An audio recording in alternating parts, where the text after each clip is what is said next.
With his impeachment trial just 4 days away, the president is lawyering up. Today, NBC News is reporting that the lawyers expected to defend the president will be led by White House counsel Pat Cipollone. But it's no surprise that two of Trump's lawyers will be well-known TV personalities. Alan Dershowitz and Kenneth Starr. These two famous attorneys represented Epstein more than a decade ago and helped him get a sweetheart deal back when he was facing a federal indictment for the sexual abuse of underage girls back in 2007. You remember the deal, right? Because it was under that deal that Epstein only served 13 months and was regularly allowed to leave jail before he was set free to apparently return to his decades-long systematic abuse of girls and young women.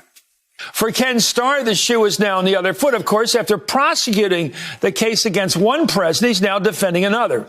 As Trump's lawyer, he's likely to oppose witness testimony, even though he knows its value. As he said in 1998, there is no substitute for looking a witness in the eye, asking detailed questions. What's happening, guys? Welcome back to Dr. John Podcast. Days before Trump's second impeachment trial, his entire legal team quit, forcing him to scramble for replacements with barely a week to prepare. One new lawyer gave such a rambling, confused opening statement that even Trump's own defenders struggled to follow it, a debacle that undermined the defense from the start. And that is exactly what happened to Trump during his second impeachment trial. His own team undermined him. His own lawyers made him look bad. His own people nearly sabotaged his defense at the exact moment when he needed them the most. This is not some made-up story. This is not an exaggeration. This is what actually went down. And the wild part is that even though Trump ended up getting acquitted anyway because of Republican votes, his lawyers' incompetence and chaos made him look guilty in the court of public opinion. The whole thing became a disaster. The legal strategy was a mess. The messaging was confused. The internal fighting was brutal. And people started saying Trump only got off because of a technicality, not because he was actually innocent or because his defense was solid. That is what matters here. Matching the answers against verifiable facts.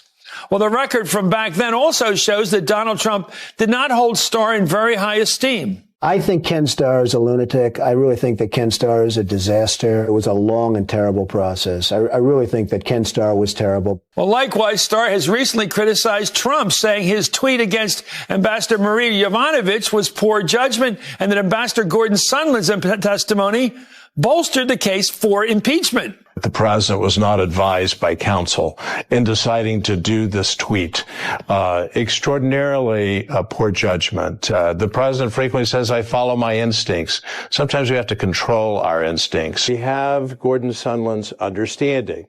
It doesn't look good for the president substantively. This obviously has been one of those bombshell days. This evening, Dershowitz spoke with our colleague Ari Melber by Skype and seemed to be trying to distance himself from his role on Trump's legal dream team. Because now, years later, when Trump is facing other criminal cases and legal trouble, his team is still using arguments that came out of this messy impeachment defense strategy. And those arguments are getting picked apart by judges and prosecutors who remember how badly this all went down. So this is not just about one trial. This is about how Trump's legal team decisions affected his entire legal saga going forward. This is about how chaos and infighting behind the scenes ended up damaging his political standing in a way that still matters today. Think about this. You have a billionaire businessman. He has money. He can hire anyone he wants. He hires teams of lawyers. And those lawyers are so disorganized and fighting with each other so much that they are actively hurting him. They are making his situation worse. They quit. They ramble. They contradict each other. They do not even know each other. They have never worked together before. And they are throwing this together in like a week to defend the former president of the United States in the Senate. Well, but abuse of power, even if proved, is not an impeachable offense. That's exactly what the framers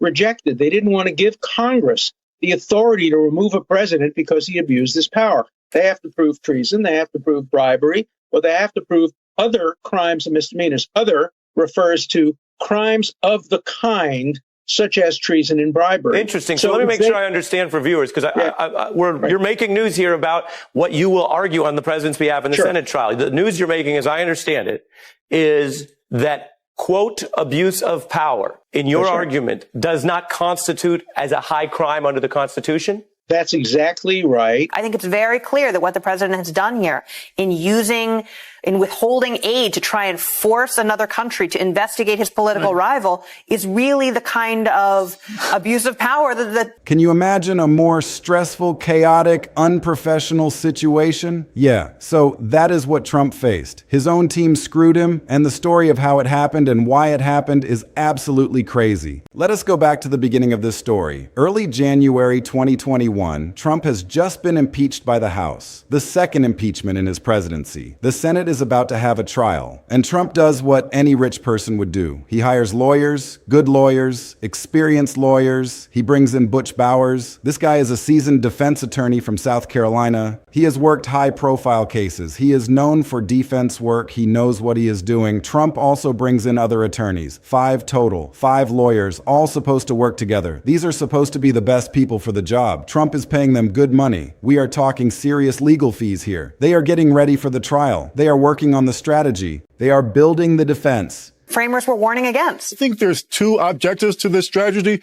The first is about not calling witnesses. He wants to make the case that even if everything that the article suggests Trump did are true, the facts don't matter. Under the Constitution, his argument is it doesn't rise to the kind of high crime or misdemeanor that is necessary for removal from office. Now, again, if you look at the history, that's just flat out wrong. The Senate cannot possibly say we have all the facts without talking to Mike Pompeo, without talking to the chief of staff, without talking to Rudy Giuliani.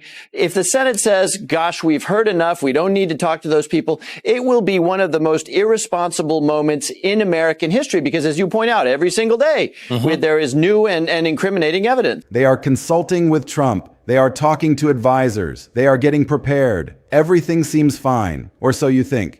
But behind the scenes, something is going really wrong. Really wrong. Trump and his lawyers do not agree on the strategy. This is not a small disagreement. This is a fundamental clash about the entire approach. Trump wants the lawyers to focus on the election fraud claims. He wants them to argue that the election was stolen from him. That is his narrative. That is what he believes. That is what he has been saying for weeks. That is what he wants them to argue in front of the Senate. But the lawyers are saying, no, we cannot do that. We cannot make that argument because it is not going to work. The courts have already rejected these claims. Over 60 lawsuits, 60 different court cases, all of them rejected or dismissed. The evidence is not there. The evidence does not exist. Judges have already ruled against these claims multiple times. Conservative judges, liberal judges, judges appointed by Trump himself, all of them said no, there is no evidence of fraud. So the lawyers are saying, look, we need a different strategy. We need to focus on what might actually work legally. The lawyers want to focus on a constitutional argument instead. They want to argue that you cannot impeach and convict a former president because he is no longer in office. He has left office. The impeachment happened, but the trial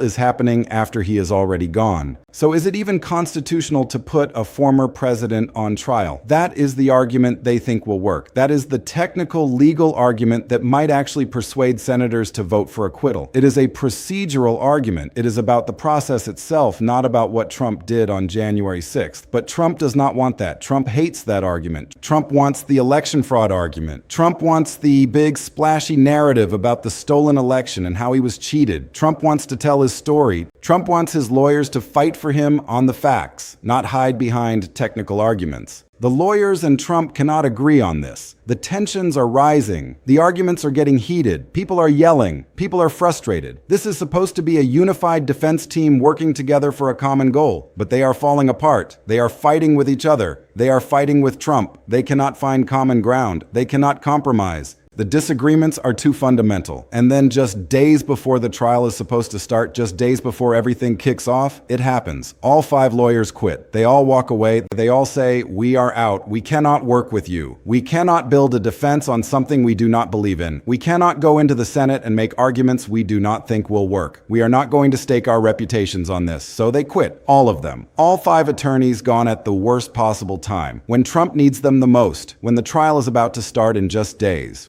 when there is no time to find new lawyers and prepare properly. They quit. Trump is scrambling now. He is panicked. He is desperate. He needs a new legal team, and he needs it immediately. So he starts calling around. He is making phone calls. Who can work for me on short notice? Who can drop everything and be ready to defend me in the Senate in like a week? Who is available right now? And he ends up with a new team. This team is literally thrown together at the last minute. These are not people who have worked together before. They do not know each other's styles. They do not know each other at all. They do not have a unified strategy. They have not had time to plan. They have not had time to coordinate. They are basically strangers trying to mount a presidential impeachment defense on short notice. One of the new lawyers is Bruce Castor. Bruce Castor is a former prosecutor and personal injury lawyer. He is going to be a major player in this defense. He is supposed to give the opening statement. This is a huge responsibility. He is supposed to set the tone for the entire defense. The opening statement is absolutely crucial. This is where you make your case. This is where you persuade the senators. This is where you set the narrative for everything that comes next. This is your one chance to make a first impression.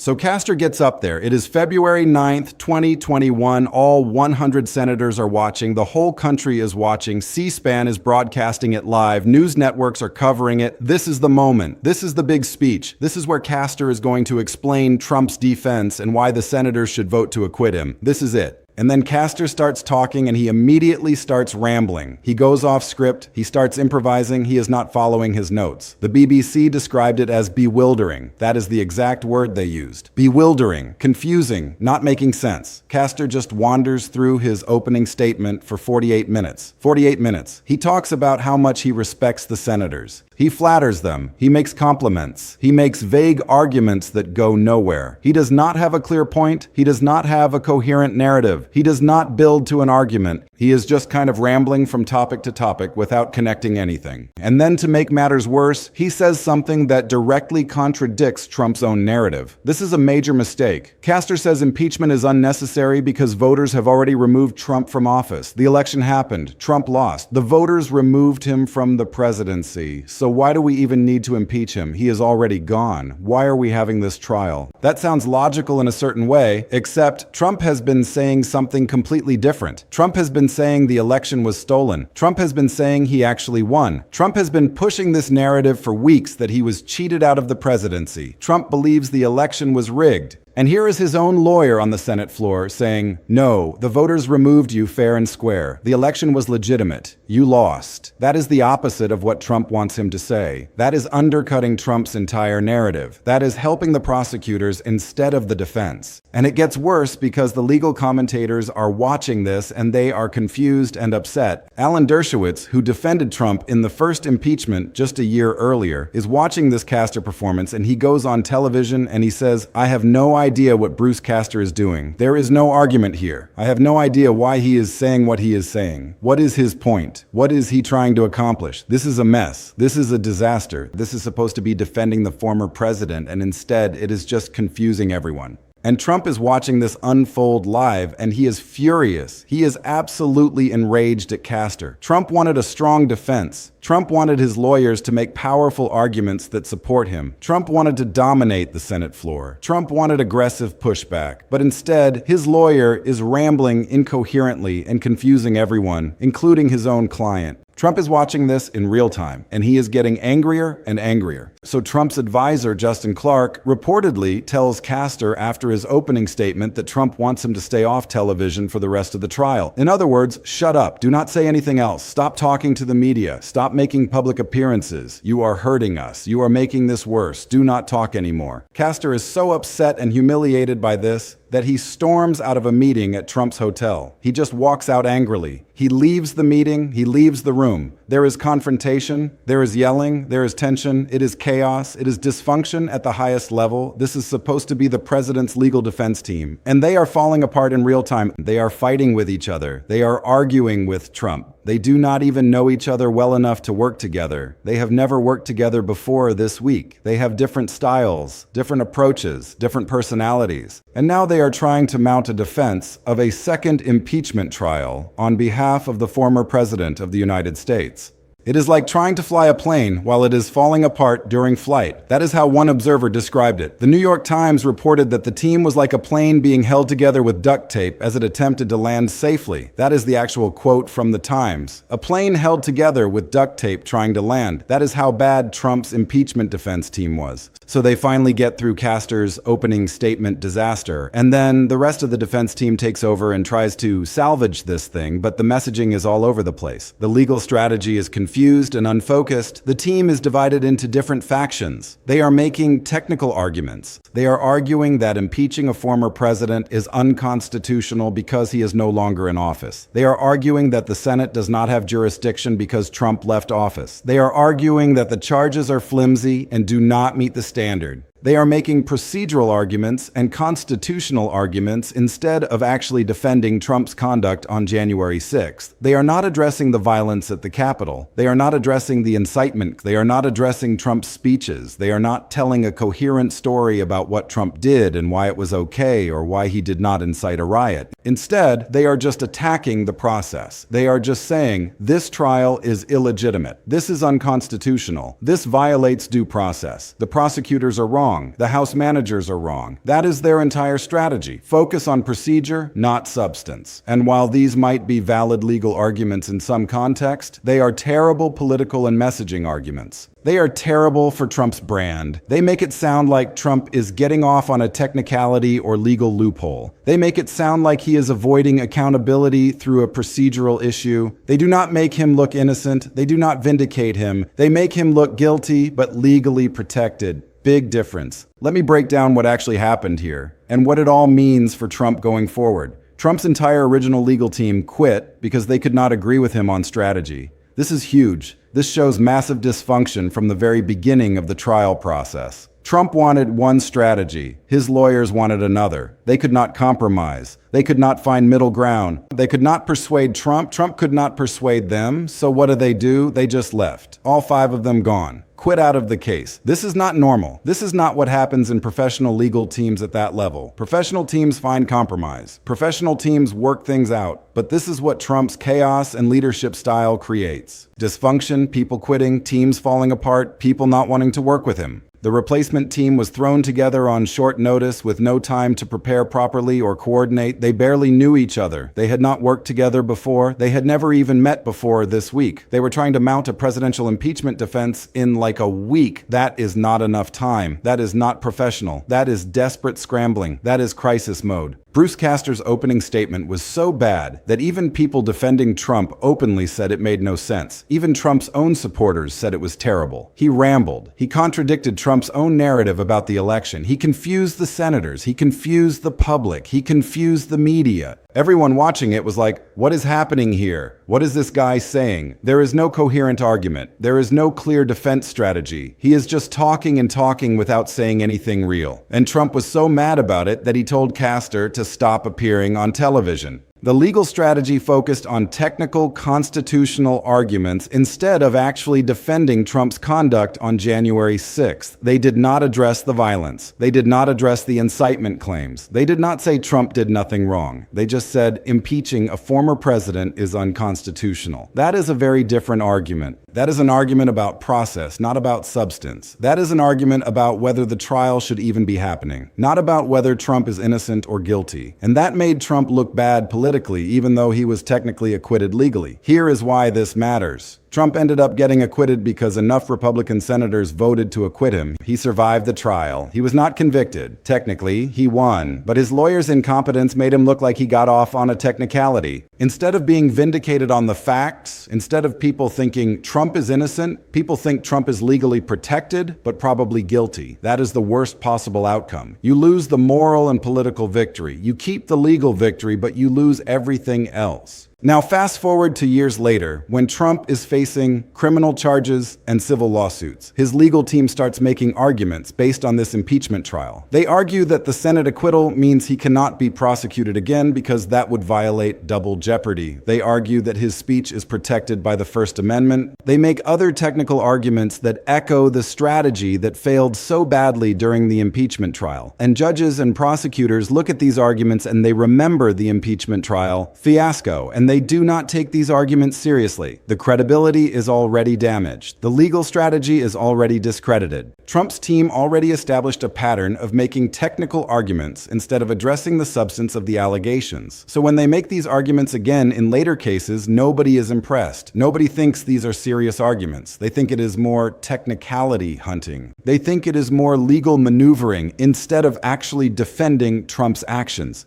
That is the long-term damage of this impeachment trial chaos. It is not just about one trial. It is about Trump's entire legal narrative going forward. It is about how his team's incompetence shaped public and judicial perception of his legal defenses for years to come. The other thing that this impeachment trial teaches us is that Trump's legal teams have a fundamental problem. They are not unified. They do not work well together. They fight with each other. They fight with Trump. They do not have a clear strategy. They do not have clear messaging. They make up their strategy as they go along. They respond to Trump's impulses instead of building a coherent legal defense. Trump wants argument A. His lawyers want argument B. They cannot agree, so they do both arguments at the same time, or they switch strategies halfway through. This is not how professional legal defense works. This is chaos, this is dysfunction, and it damages Trump's legal position, no matter what the legal outcome is. The bigger picture here is about accountability and what happens when the legal system produces a result that feels wrong to the public. Trump was acquitted in an impeachment trial. That is a legal fact. But the way he was acquitted, the messy process, the chaotic defense team, the rambling opening statements, the technical arguments instead of substantive defense, all of that made it feel to the public like Trump got off on a technicality, like he beat the case not because he was innocent, but because of legal maneuvering. And that feeling persists years later. People still think Trump beat the impeachment trial on a technicality. That is not a vindication. That is not clearing his name. That is surviving but not winning. That is the difference between an acquittal and exoneration. Trump was acquitted, but he was not exonerated. He was not cleared. He was just not convicted. And that is a massive distinction that Trump's lawyers never figured out how to bridge. They focused so much on the technical legal arguments that they lost the political and rhetorical battle. They won the case, but lost the narrative. And that is something that haunts Trump's legal strategy to this day. Because when his lawyers make technical arguments now in later cases, judges and prosecutors and the public remember this. They remember the impeachment trial. They remember the rambling opening statement. They remember the disorganized team. They remember Castor wandering through his arguments without making sense.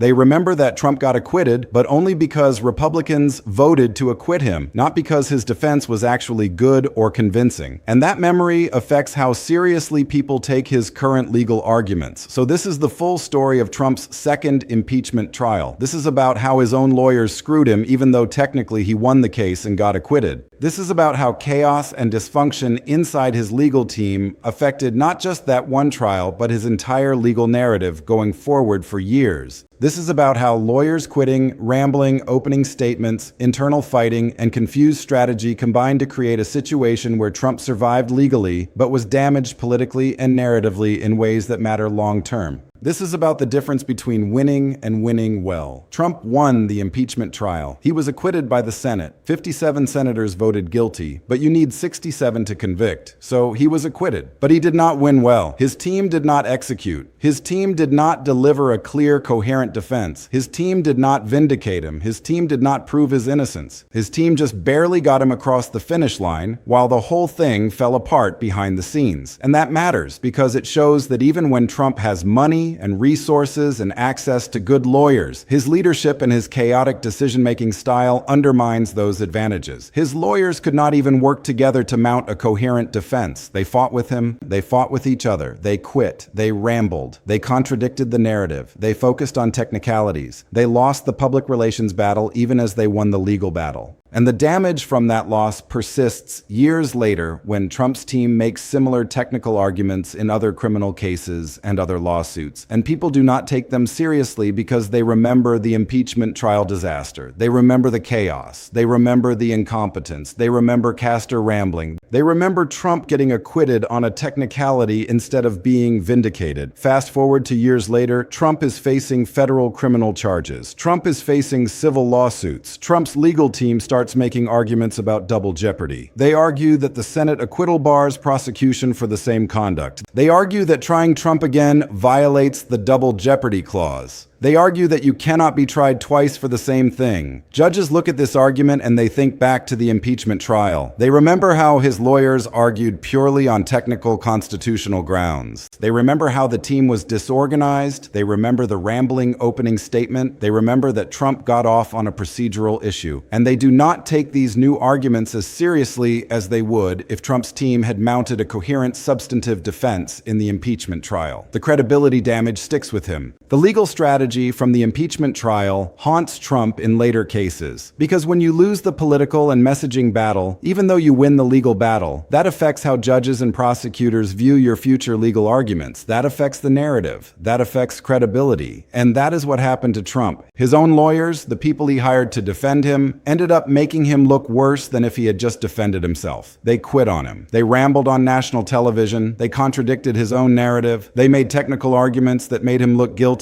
but legally protected. They created a disaster that still echoes through his legal battles today. Trump survived the impeachment trial. He got acquitted. He won the legal fight, but he lost the credibility fight. He lost the narrative fight. He lost the public perception fight. And that loss has been costing him ever since. Every time his lawyers make a technical argument now, people remember the impeachment fiasco. Every time his lawyers try to argue procedure instead of substance, people remember Castor rambling for 48 minutes. Every time his lawyers try to claim double jeopardy or First Amendment protection, people remember that his own team couldn't even agree on a strategy. That is the legacy of Trump's second impeachment trial. Not a vindication, not an exoneration, but a technical victory that came at the cost of his credibility and his narrative. And that is a cost that continues to compound with every new legal battle he faces.